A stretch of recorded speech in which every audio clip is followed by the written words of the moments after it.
I wanna jump straight into it, Daddy. Go ahead. Did you know I was high? Okay.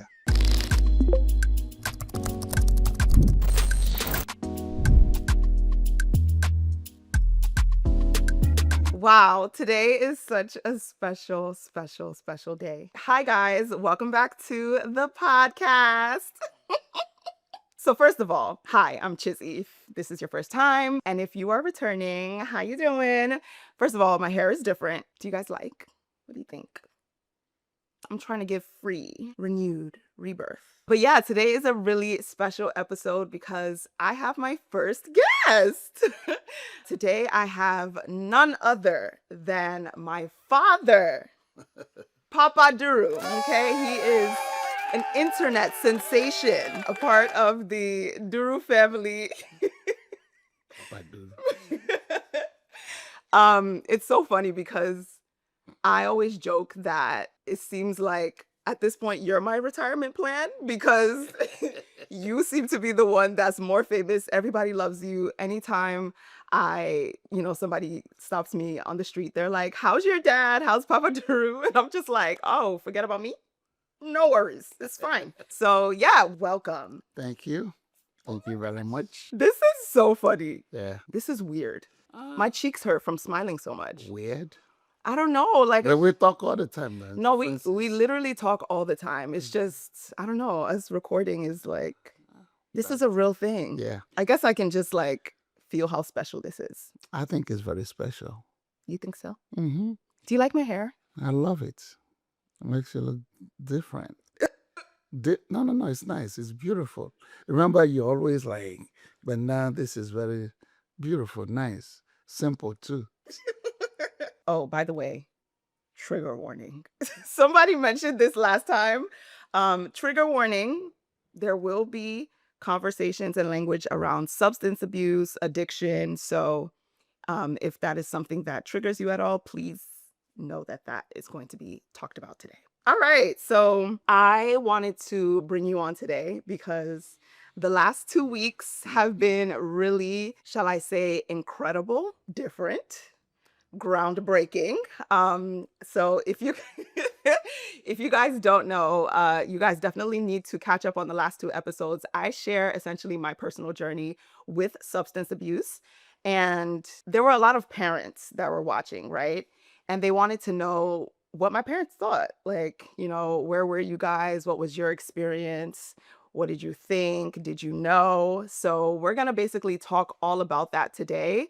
And I think it's really cool and interesting that we're having this conversation because I feel like I'm representing for all the children, all the African daughters, all the immigrant children, and low key, a little bit of the sheep of the family, even though I don't feel like I'm the black sheep. No, you're not. No, I'm not. But just in the sense that I took a very different path, even down to career and things like that. I guess you can call me more of the trailblazer. I think I'm different. You don't think I'm different? You're unique. I want to jump straight into it, Daddy. Go ahead. Okay. So, first question off the bat. Did you know I was high? Not until you told me. Really? Yes. Remember, this is you have always been open, especially when I see your commitment to God, worship.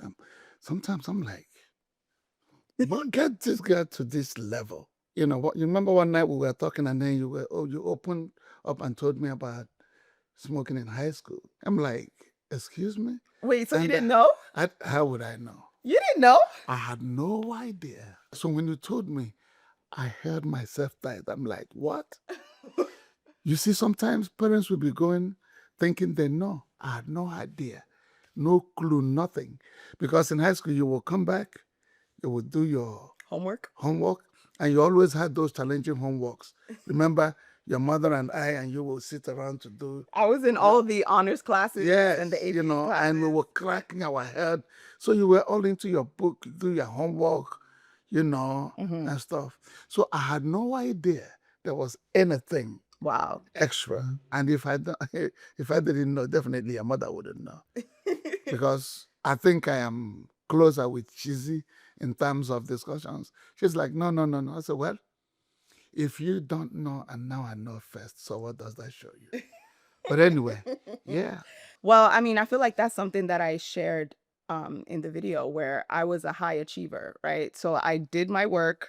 I did really well in school. I was on top of my grades, but that's what you consider somebody that's high functioning. So there are a lot of people that maybe struggle with substance abuse or like any type of issue, right? They present well, right? From face value because they do what they need to do. Yeah. Yeah. And so even in college, Yeah. I Yeah. had no idea. Oh my God. And we were doing well in college. So there was no reason for me to start wonder what's wrong with her. There was no reason because you drove in school, Yeah. and all the time you were driving in school, I had no worries. You would, I think one time you only called me when you had problem and then but there was no, I will look at you closely, I will watch you. Really? I'm telling you, that in conversations, and I will look through your stuff. What? Yes. When I came to you left yeah, my father. Oh, I checked. There was no clue, nothing. no I didn't even way. see a lighter. So There were when you were definitely lighters. yeah, but where did you hide them? They were hidden, clearly in a very hidden place. Wow. Wow. That was something. This is groundbreaking. Yes, By the that way, was something. we have not really had a conversation like It was post me posting the video. I mean, he obviously knew that I like dropped it and stuff, but this is our first like yeah. When I saw it, I'm like, she really meant to go public with this. Why? I told her, don't just, you know what? You could make your changes. You don't have to.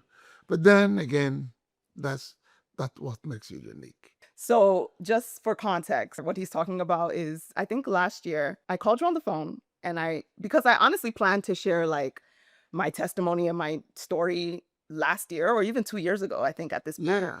So, before I did that, I wanted to like tell my parents everything so that they weren't shocked, when they saw something on the internet.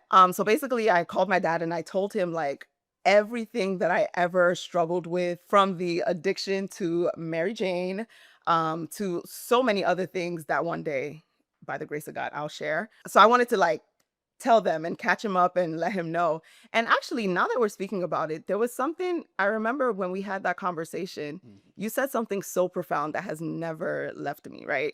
So I'm telling him all the things that that I used to struggle with and basically that God delivered me from. And at the end, you were like, wow, there's nothing I could have done to help you because you had no idea. I had no idea. So talk to me about that. No, but I had no idea. Because if I knew, I probably would take steps, but I had no idea. And that is why I'm so grateful that you came. I hope you're not doing it anymore. Okay. I'm so happy that, well, that's you. You always come out. And like last night, I was having this discussion with your mother. And then she's like, you don't seem to be condemning what she's doing. About me posting? Coming public to, share my testimony and what the Lord did for me? Yeah, so I'm like, no. How would you change society if you don't use yourself as an example? And this is the truth. But it is what it is. Yeah. So for her to have come out, I always praise you. No untimely pregnancies. You've never, I'm so grateful. And I guess sometimes, remember, we will sit in the living room and I will praise all of you for not doing drugs, for the blah, blah, blah. I guess you sat there looking at me. Then I wonder, what are your brothers doing that I don't know? If you know, maybe you could tell me. So funny. Wait. So funny enough, what he's talking about is growing up, my dad would do this thing where he calls family meetings and we'll talk about a bunch of stuff. But one of the things that he'll always do is he'll always say, I'm so proud of my children, my daughter especially. She's a virgin and and she didn't come home with any she didn't come home with any untimely pregnancy or any pregnancy out of wedlock. And you don't do drugs. So I would be there like, yes. So yeah, yes, you would say that, and I would just be laughing on the inside. I know. Sorry. I know. But I didn't want to burst your bubble, you know? You took a lot of pride in it. And I said, you know what? You deserve that. fly with that. Okay. But I wasn't Yeah. that bad. I mean, Adams. it could have been worse. It could have been really, really worse. It could have been worse. You know, it's not crack. Wait. It's not LSD. It's not hero. It's none of these hard. You know, there are some drugs you would do, you'll never come back. Oh, yeah. Oh, No, yeah. that's what I'm saying. But they say that marijuana is a gateway drug for harder drugs. Of course. It's always, you know, so it's better to stop there. Or not go there. Don't even go there at all. But if you have gone, don't go further. come back. Don't go, you know. Come back, okay? I know of a friend of mine when we were in college. It was the period of the crack epidemic. Yeah. He tried it once, Try. never finished school. I never saw him again. Oh. And I opted to them like, thank God I didn't ever try it. When I talk about drugs, I remember him. So I'm like, oh, my friend, my children are, you know. Yeah, but I'm still proud of you. I will always be proud of you. Oh, thank you. Especially on your own. You came out of it and you are educating other immigrants, or not just immigrants, everybody. Americans, immigrants, anybody. Because children will just go from some habit and will just die like that, for real, with their parents knowing. Yeah. But here, I'm still lucky. I'm so lucky. You know, I'm still praising. I praise you. I'm proud of you. Thank you. I can't take all the credit. The Lord really had to do some divine intervention for me. So we really thank God. Honestly. We but really thank God. Like, I'm so grateful to God. no, like, I thank God. Well. no, you really should be thanking God. Yes, I thank God. You know, my friends who have watched, who have seen, of course, they call me. So you know that your daughter, I said, I didn't know when she was doing it, but now I know. And I hope her lesson reaches you to get to your children so that they can look at my daughter and make a change. It's like, you know what? You are so, I'm going to share this with my children. It's a strength. Aww. Yeah, it's a strength, big time strength. And this will definitely change some people. I mean, I feel like that's the power of media, and that's also the power of telling your own story, right? And being vulnerable, because like you said, that's how you make change. Like, sometimes people need to hear what somebody else has been through that looks like them, or, you know, is similar in some type of way. So yeah, that's why I wanted to share it, because funny enough, I always knew that I was going to share it one day. Yeah. My prayer at the time was like, I just pray that I'm on the other side of it, you know, and I don't have to be like, because some people will give advice, right? And still turn around. Not even turn around, but they're basically like giving you advice from a place of, you don't want to be where I'm at. Okay. Versus they overcame it. You know what I mean? Okay. Yeah, so I'm just like grateful that I could speak from a place of overcoming. So yeah. So speaking of, have you done Igbo or Shayo? What is Igbo and Shayo? What's that? What is that? You went viral, Daddy, to that whole song with your finger up. Oh, that's it? But you're not saying it as a song, you're saying it as you're describing something else. Because Igbo and Shayo is talking about... you say Igbo? Yes. Oh, the way you pronounce it, it doesn't sound like it. Oh. Back home, we call it Igbo. Oh. It's Igbo. It's not Igbo. Igbo. Okay. You know? You got to get the annotation right. Yes, Igbo. What is that? Igbo. Weed. How? You know about that? What do you mean I know about that? I gave birth to you. Oh. I've been in society. I grew up. Oh. What are you talking about? Ewo. Yes, I had it growing up. So tell there us are about things that. there's things we, also did when we were young. I smoked a cigarette. You smoked a cigarette? Yes, I smoked a cigarette. One thing I didn't like about cigarette smoking is the smell. It's a bad smell. It is. Depending if you want to go with girls that has meaning. Girls that have meaning? Yes, what is that supposed to what mean? I mean, back in my days, not these days that anything goes. Hey. Back in my days, for you to really get the woman that's quality. You know what I'm saying? Okay. You have to meet a certain standard too. And then you can't be smelling like... Yeah, you can't be, come on. Can't be smelling and looking, no. You want to meet her standard. So basically, you tried smoking cigarettes and you were like, I mean, I smoked it. It was such, but there was nothing to it. Just there was nothing to it at all. Yeah. So I didn't like that. But drinking, I drink beer. But liquor, let me sip my water. Can I take a sip of water too? Very, very good, because this is getting interesting. Cheers.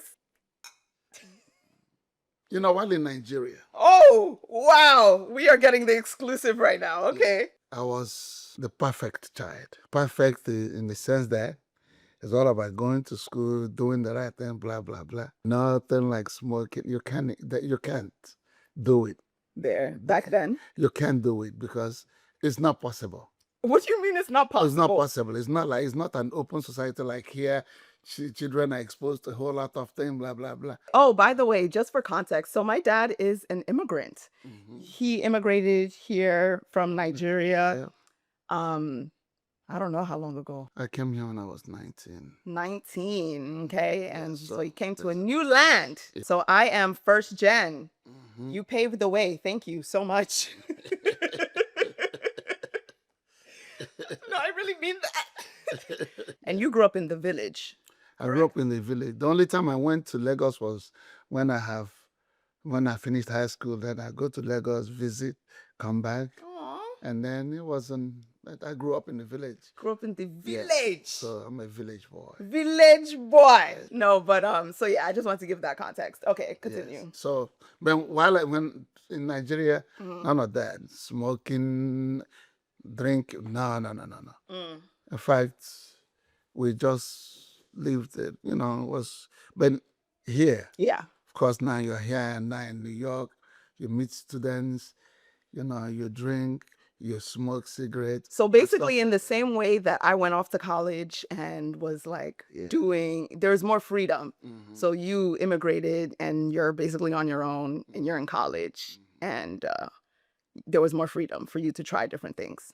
Yes. Okay. But then that time, the fear among us who came was because that time it was the crack epidemic. Yeah, if you go to Harlem then, if I go to Harlem now, Harlem has transformed.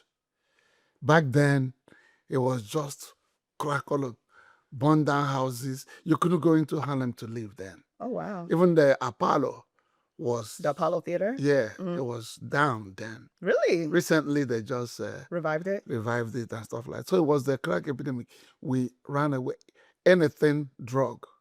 Because we thought everything was crack. Basically like crack. Yeah, okay. So... Crack is highly addictive, right? And a lot of people, once they take it that first time, you become strung out, essentially. Yeah. So we just settled with cigarette smoking. And some alcohol. Drinking. Okay. For alcohol. And that was it. That was it in high school. Oh. I mean in college. Oh. Right. Now, while in college, the generation that came with me, the first thing we would do is go to school graduates. Okay. That was everybody's business. And that's basically what you guys do for us. Everybody, you must go to school. You must go. Why wouldn't you go to school if we came here to go to school with difficulties? You're right. You know what I'm saying? So when I see the children of an immigrant and you're not going to school or you have not, it bothers us, not just me. Because we came here, we went to school. All right. You know what I'm saying? We're going to talk about that in another episode. So I'm going to put a pin in that. Okay. And you know why people ran away from Igbo? Why? Because when we were growing up, it was just after the Nigerian Civil War. The Biafran War? Yeah. Okay. After that was. So most grown-ups that went mad, people said they smoked Igbo. So when we see you smoke Igbo, you are already condemned. Okay. Oh my God, he's smoking Igbo. He's mad. Even if you didn't smoke Igbo and you turned around and become mad, the whole belief is that you must have smoked Igbo. So just in case you don't know, to run mad is basically to go crazy. Yeah. To have a mental health. To have a mental breakdown. Yeah. Probably had a manic episode. But yeah. Yes. So we will attribute it to smoking Igbo. Drugs. Okay. Yes. So nobody ever, you run away from that. Okay. Then what But happened? when you come to the US, Okay. then you will see that the thing back home that's like a taboo, it's like, wait a minute. Everybody was doing it here? What? I had a friend of mine. Wait. Yes. I'm not going to mention his name. He's not going to like it. So I'm going to keep his privacy for him. One day we came home and it was a whole bunch of us. And then he lit up. This time it's not a cigarette. I'm sorry. But then he lit up something. This one now is white. It has no filters. Oh my gosh. And that was the first time I came close to know what it meant to practically and physically see Igbo and somebody smoking it. Oh, wow. And that somebody happened to be a friend of ours. Let's talk about the fact that this is the first time you're ever telling me something like this. Yes. That's always a first time. You see, one thing with you children, when you grow up, you think your parents never grew up from something. We were kids at the time, remember? So then, okay, continue. So we grew up. So now he lit up. Wait a minute. What are you smoking? It's not cigarettes. He said, yeah, it's not cigarettes. What? Everybody freaked out. But when we are young and How old? always, then I would have turned 20 or 21. I think it was 20. And that was the first time. Everybody, you know how children can be stupid? This guy smoked it and he became a preacher.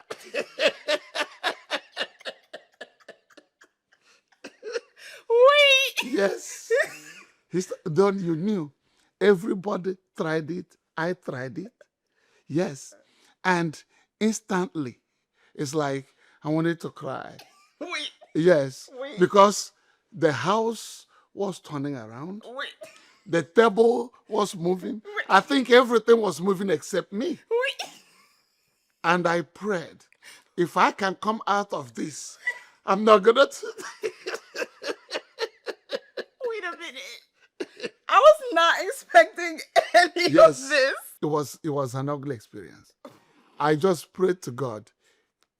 I want to be myself again because this is just like a puff like that. You turn to something else. Baby, thank God I came out of it. And I don't want to know that feeling again. Wow. Yeah. And for you to have done that, you say, every time I watch it, 8 years? What? How were you able to handle? No, it was a miracle. And on that strength, yes, anytime I tell you guys, don't do drugs, I've, sometimes I wish I had said this part, but I didn't.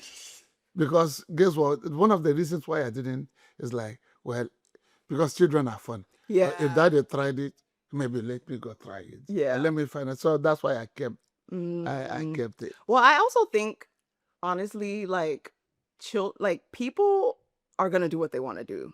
But I see what you mean, where it's like you didn't want to plant the seed. No. And then, because sometimes when you tell kids not to do something, That's when they go ahead and do it. Yeah. Like But Adam and Eve. Yeah. Don't do this. God said, don't do this one thing. They said, okay. You know? Yeah. Okay, that's interesting. Well, but I think it's important to recognize that even though you never said it, I still ended up in it. Exactly. Yeah. Exactly. So. Exactly. And the good thing is you came out. Yeah. And I don't know if you had told me if it would have made a difference, honestly. I don't know. I mean, we'll never know now. We'll never know. Okay, that's interesting. Wow. Thank you for sharing that story with me and the world. Yeah. Mm-hmm.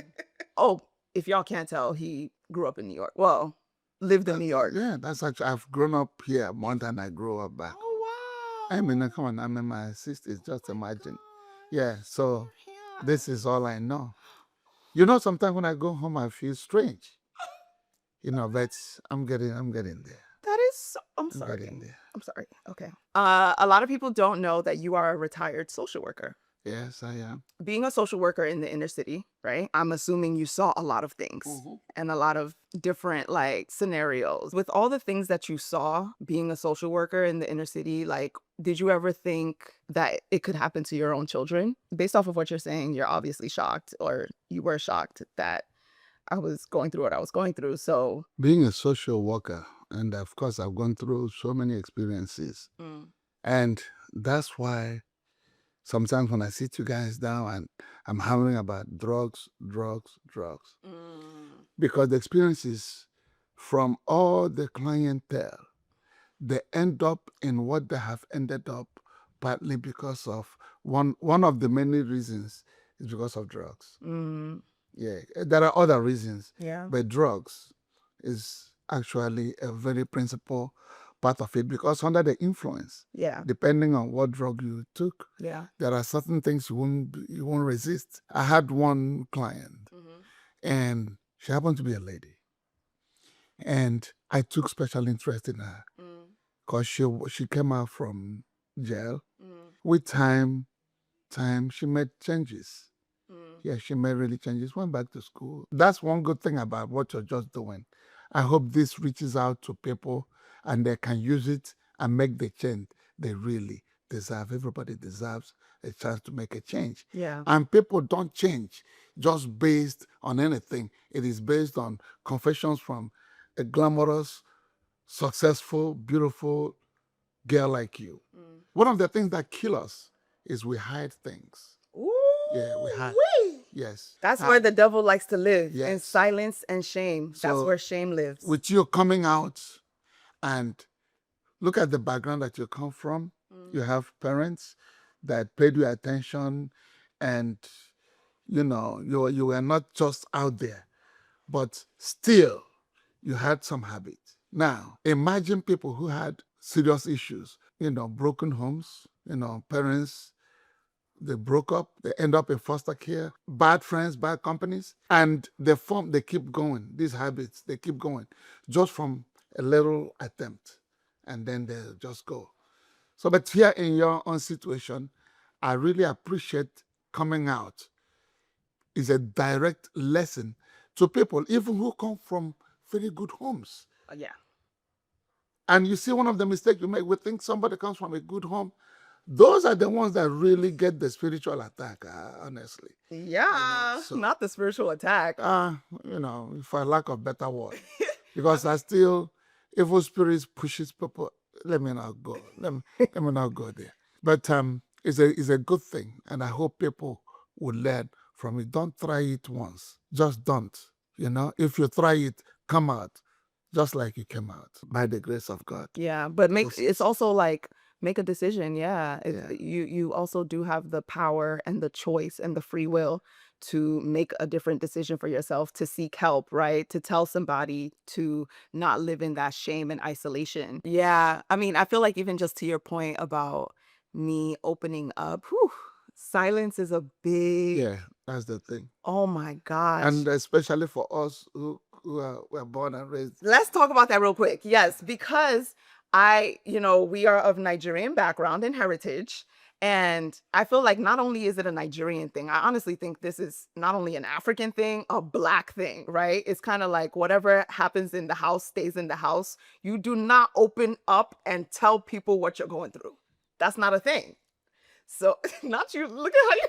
Yes, because I relate. That's us. Yeah. That's He like, yep. Yeah. Yeah. So, and honestly, that was one of the things that was very frustrating for me growing up. Honestly, I feel like that's how a lot of kids and just things go unnoticed or swept under the rug, because we're not talking about the real things that are happening. You know what I mean? For us parents from Nigeria, our generation, this is something very new. We believe in family secrecy. Don't tell anyone outside. Don't even tell your friend. Let it stay in the family. And coming from there, I understand, because back home is totally different setup. What's different about it? You see, the difference is, our people, we are funny. Okay. Okay. If you do something or your child does something and it's not too good, It's like I have a weapon against you if I'm quarreling with you. Oh, your daughter did this. Oh, your son did this. Okay. So they use it because against you. so they use it against you. So because of that, so that when you go out there, your pride remains. My son, my daughter is not making me to be ashamed and stuff like that. Yeah. But even at that, still things happen. So here, for us, ever since your video, my friends have been calling me Yeah. and asking me, why are you allowing your daughter to do this? And, To share. it's not nice. So, okay. At that point, it's a good topic for me. I'm beginning to see the strength of what you have just done. And then I try to explain to them. I said, would it have been better if she kept on, don't come out, don't make a change, don't want people to learn, and then in the end dies hiding that? And you know how many people would die if they don't pick up the courage and learn from what she has done? They say, you know what? It's true.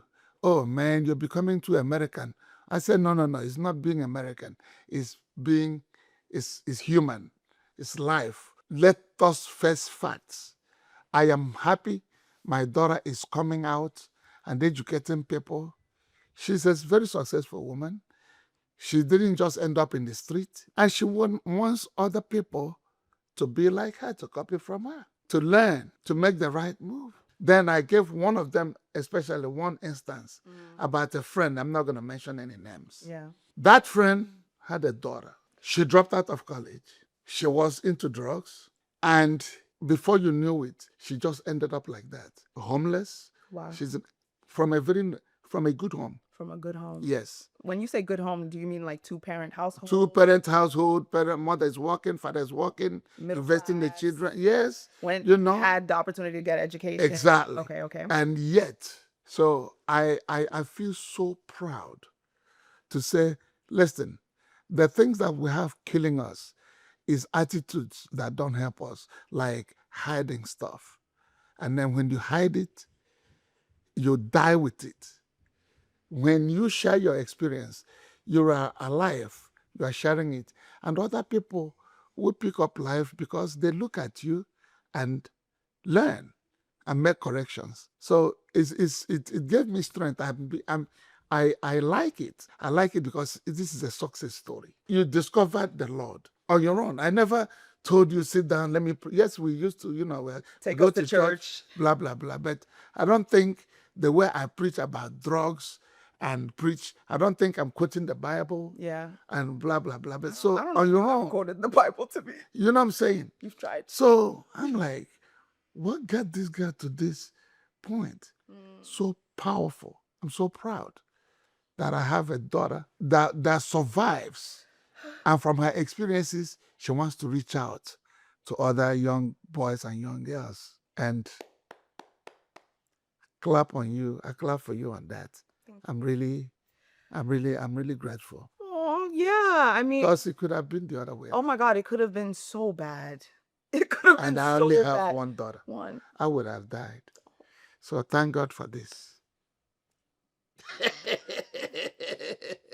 No, I would have died. What I'm realizing, even from just sharing my story, right, is there really is power in like sharing your testimony, right? Because it's like the more you share it, the more free you get. So it's funny, one of my mentors, she asked me like, how do you feel since like sharing and things like that? And I was like, I feel free. I feel really free. You know why? Because the first level of it was actually experiencing the breakthrough, right? That in itself was like that's a level of freedom, right? And then it's another level when like you share it with others, right? And when I say share it with others, I mean like in this way, in just like in person. And then it's another level of freedom when you share your story with the world. One, there's no longer like the shame that's attached to the thing that you used to do. Yeah. It's like the shame starts to break down more and more because as you're telling it, it's like, what can you say to me? Exactly. What can you say to me? I've already told you. You know what I mean? So it removes the like fear and the shame that's attached to a lot of like our past mistakes and things like that. So yeah, And that's this instant freedom right there. it's You freedom. feel so free. Yeah. Now, scenario, what would you have done? Say you did find out that I was doing these things. What do you think you would have done? Wow, I would have freaked out. I would have been so mad. I would have been so disappointed. Mm. If I had just found like I would have been so disappointed. I would have been very, very mad at you to the point that you're not gonna like me the way I'm so mad at you. You're gonna react. I would tell you off. Mm. I can beat you, but if I had a choice, Do you think that's maybe why a lot of kids hide things from their parents? you know what? That is definitely the truth because you don't know how your parent will react. But it's still better to tell your parent. Is it? Yes, You just said. it's better. You know what?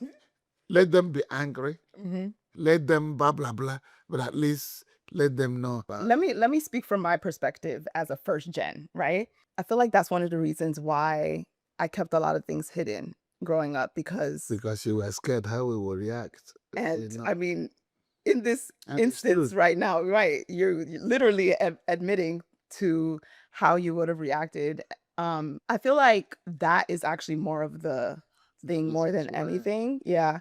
And I feel like when it comes to parenting like your kids and trying to create like a safe relationship or just like cultivate a relationship where they feel safe enough to even come to you about things. Yes. I feel like even though you have like your natural reactions to things, there has to be like you kind of just have to, I don't know if the word is wisdom, even though you're going to be upset, right? You can't respond in the way that you maybe naturally want to respond immediately because then it lets them know that you're bad and I'm disappointed and I'm upset and that's it. You know what I mean?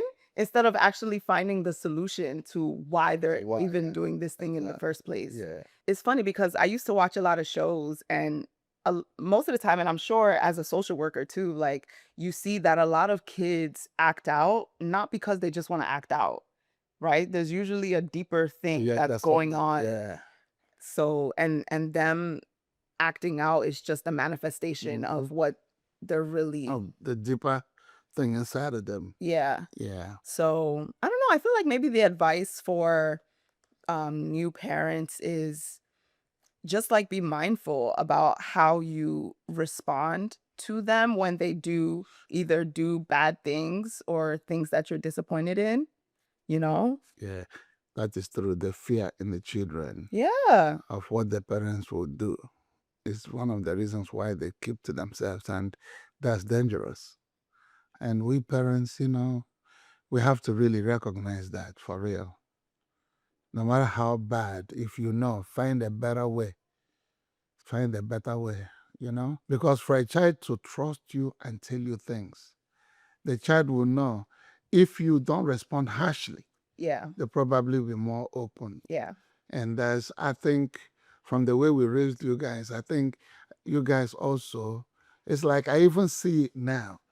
Because at the point I telling them, are we too strict with these children? Well, I don't know if y'all were that strict, I but don't know. I don't know. Because I know for a fact that is always that whole, thank God at least you opened up, but then you couldn't say it. Because definitely you probably didn't know how we would react, so you will keep it. But now at least you emancipated enough to be, let me just, and I appreciate that. I mean, I think that's the power of like therapy. Honestly, Yeah. thank God for therapy because Good. therapy helped a lot Mhm. with just like processing my emotions and the things that I was going through, and even processing my relationship with you guys, right? And even like, I have two brothers, if some of you guys don't know, but just like figuring out that family relations essentially, right? And kind of like working through what it's like being a part of a family and a culture where it's normalized to keep things hidden. um so yeah, so I feel like for me, I knew that I had to be intentional about opening up because if not, probably wouldn't have happened. Mm-hmm. You know, and it takes one person to like create change, you know, then it becomes a chain reaction. Let me ask you, but at what point did you make this decision to just come out public? Because after we have spoken about it, I knew it's not something to tell the public. It's not blah, blah, blah. This was like 2 years ago, right? Yeah. Mm-hmm. That's a long time ago. Yeah. What made me want to share now? Yeah. Again, I always knew I was going to share. It was just waiting for You know why? Yeah, it's because it's literally like the stories in the Bible. Like, you know, when God like with somebody that didn't walk for 25 years or something, and then all of a sudden Jesus comes to them and says, stand up and walk. You're not gonna shout to the mountaintops that this person, I know. you know what I mean? I know. So that's literally what it is. Like, it's like I just have to tell people because this incredible thing happened to me. So it's like, it's hard to keep it to myself. Exactly. It is so hard. In fact, that's also why I feel so free now, because you know, maybe times I want to be like, Jesus set me free.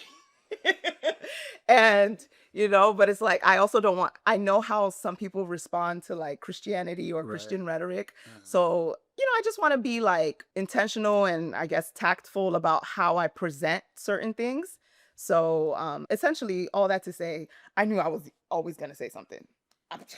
When I tell y'all to try Jesus, I'm not just saying it. Like this is something that I really experienced this. So it's just a natural response, honestly. If you find like an amazing thing, you're gonna want to tell people about it. Because if you don't share it, how will people know? It's like a celebration for you. Facts. That this is where I've come from. Yeah. I could have perished. And now this is... Baby, I could have died. Could have died. Anything could have happened. And y'all would have never known. And you survived it, and look at you right now. I gotta tell the world. Yes. But I did have to also muster up the courage to share. Because remember, I told you back in 2 years ago. So I wanted to share this since, but I wasn't ready. I filmed the video twice. Wow. And each time I was like, I don't know. I was scared. Yeah. Yeah. One, it's a slap in the face to God. Because it's like somebody does something so great for you and you just don't tell nobody. It would have ate me alive if I never said anything. Okay, so what would you say to, I guess, your generation, right? And even like my generation, the new and upcoming parents, right? Knowing what you know now, what advice would you give them when it comes to parenting and just that concept of being silent and shame and all of that stuff? I mean, ever since we had this conversation and you told me, the thing that really shocked me was not being able to know. You couldn't tell. I couldn't tell. Yeah. I visited a friend of mine in Houston, their young parents.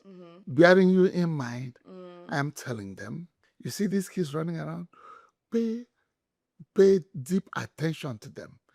Just make sure you keep on. Because children, you will never know what they're doing. Don't take it for granted.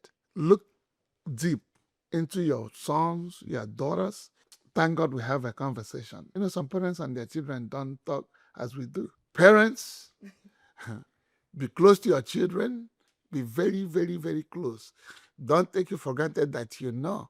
You don't know. So watch the kids then, have conversations, ask questions, and pray. You see, that's the key word. Pray. Prayers do work. Hand them over to God. But watch the children, man. And the children can be so crafty. You guys do all these things and come and looking innocent. Wow. But didn't y'all do the same thing? Yeah. Yeah, okay. Thank you, Daddy. Of course. Thank you so much for coming on. Of course. This was really and great. I praise you and encourage you. You're a very strong woman. Thank you. You know, even when you're a little kid, you have it is now that some things are making sense. They're starting to make sense to you. Yes, because you're unique, definitely. While you were growing up, it's like one day I took you to the supermarket near us by Hennessy Place. Yeah. And one woman called me, she said, how old is she? I'm like, she's barely 1 year. She's like, keep an eye on her. When she looks beyond the world. That lady told me that. When I went home, I told their mother. And it's true, every time as a little kid, you are always watching, asking questions. It wasn't just the ordinary kid. You always come out. Even it was challenging too. Sometimes if you don't want to do anything, remember we'll fight.